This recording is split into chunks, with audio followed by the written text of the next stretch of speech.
வணக்கம். இன்னைக்கு நாம பார்க்க போறது இலங்கையோட கல்வி முறையில வரப்போற ஒரு மிகப்பெரிய மாற்றத்தை பத்தி தான். அடுத்த 5 நிமிஷத்துல இது எப்படி உங்களுக்கும் உங்க குழந்தைங்களோட எதிர்காலத்துக்கும் முக்கியமா இருக்க போகுதுன்னு தெரிஞ்சுக்கலாம். இப்ப இருக்கிற கல்வி முறைய மொத்தமா மாத்திர மாதிரி ஒரு புது தேசிய திட்டம் கொண்டு வராங்க. ப்ரீ ஸ்கூல்ல இருந்து டிகிரி முடிக்கிற வரைக்கும் எல்லாமே மாறப்போகுது.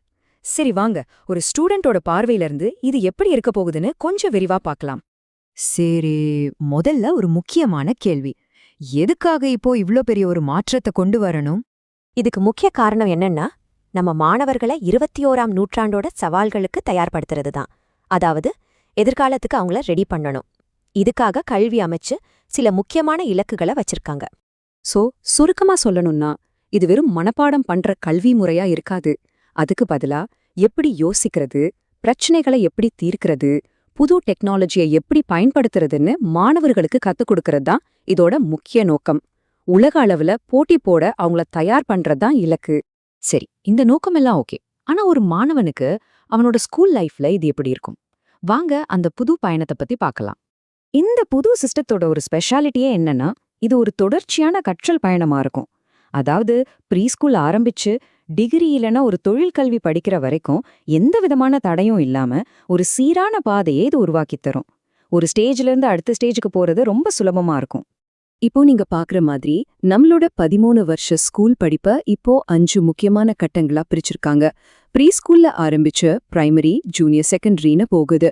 ஒவ்வொரு ஸ்டேஜ்க்கும் ஒரு குறிப்பிட்ட வருஷம் இருக்கு. இது ரொம்ப தெளிவா கட்டமைக்கப்பட்டிருக்கு. ஆனா இது வெறும் கிளாஸ் சப்ஜெக்ட்ஸ் மட்டும் மாத்திர விஷயம் இல்ல. இதை விட பெரிய ஒரு மாற்றம் நடக்க போகுது. இந்த முழு சீர்திருத்தமே இந்த 5 முக்கியமான தூண்கள் மேலதான் இருக்குது. இது வெறும் பாடத்திட்டத்தை மாத்துறது மட்டும் இல்ல. டீச்சர்ஸ்க்கு புதுசா ட்ரைனிங் கொடுக்கறது, ஸ்கூல்ஸ்ல வசதிகளை அதிகப்படுத்துறது, ஏன் மாணவர்களை மதிப்பீடுற முறைய கூட மாத்தப் போறாங்க. மொத்தத்துல ஒரு முழுமையான மாற்றம்.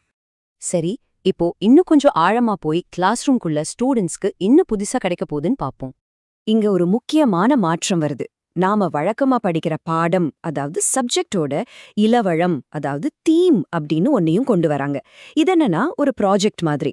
உதாரணத்துக்கு சுற்றுச்சூழல் பாதுகாப்புன்னு ஒரு தீம் எடுத்துக்கிட்டா அதுக்கு சயின்ஸ், சோஷியல் ஸ்டடீஸ், லாங்குவேஜ்னு பல சப்ஜெக்ட்ஸ்லேருந்து கத்துக்கிட்டதை பயன்படுத்தி ஒரு ப்ராஜெக்ட் பண்ணுவாங்க. இது வெறும் புத்தக படிப்பா இல்லாம நடைமுறை அறிவை வளர்க்கும். இது எப்படி வேலை செய்யும்னு இன்னும் தெளிவா புரிஞ்சுக்க வாங்க தரம் 6லிருந்து 9 வரைக்கும், அதாவது ஜூனியர் செகண்டரியில என்னென்ன மாற்றங்கள் வருதுன்னு பார்க்கலாம். இந்த ஸ்டேஜை முடிக்கிறதுக்கு ஒரு மாணவர் மொத்தம் 35 கிரெடிட்ஸ், அதாவது திறமை புள்ளிகளை எடுத்தாகணும். அப்ப இந்த 35 கிரெடிட்ஸ் எப்படி கிடைக்கும்? சரி, அதுல கொஞ்சம் வழக்கமான பாடங்கள்ல இருந்து வரும், மீதி பலதுறை திறன்கள் மூலமா கிடைக்கும். இந்த பலதுறை திறன்கள்னா என்ன? அது ஒரு சப்ஜெக்ட்க்கு மட்டும் சம்பந்தப்பட்டது இல்ல. டீமா வேலை செய்யறது, ஒரு பிரச்சனையை எப்படி தீர்க்கிறது, கம்ப்யூட்டர், இன்டர்நெட் பயன்படுத்துறதுன்னு வாழ்க்கைக்கும் வேலைக்கும் தேவையான திறன்கள். இதுக்கு முன்னாடி நாம பார்த்தோமே, அந்த தீம் அடிப்படையிலான ப்ராஜெக்ட்ஸ் மூலமா தான் இந்த ஸ்கில்ஸை வளர்க்க போறாங்க. உதாரணத்துக்கு இந்த டைம் டேபிள பாருங்க. காலையில வழக்கம் போல லாங்குவேஜ், மேத்ஸ், சயின்ஸ்னு பாடங்கள் இருக்கு.